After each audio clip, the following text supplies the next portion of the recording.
অন্নপূর্ণা যোজনার ৩,০০০ টাকা এখনও পাননি? তাহলে এখনই কী করবেন জানুন সম্পূর্ণ তথ্য।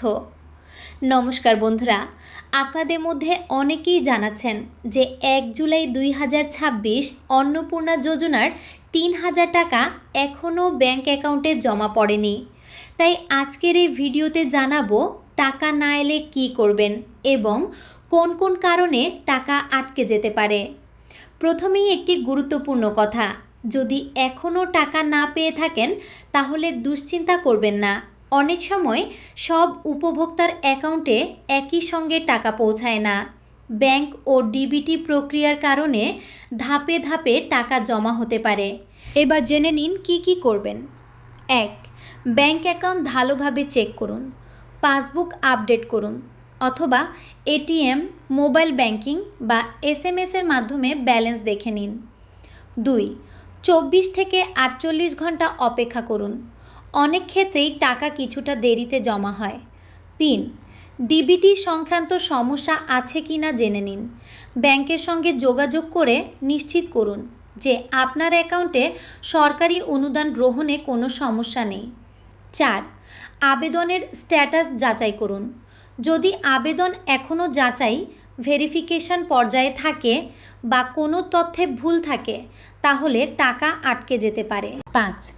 আপনি যদি অফলাইনে ফর্ম জমা করে থাকেন এবং এখন যদি আপনার ফর্ম অনলাইনে এন্ট্রি না হয়ে থাকে তাহলে অবশ্যই আজকেই অনলাইনে আবেদন করুন এবং আবেদনপত্র নিয়ে আপনার নিকটবর্তী আইসিডিএস কর্মী অথবা গ্রাম পঞ্চায়েত অফিস বা ব্লকে যোগাযোগ করুন।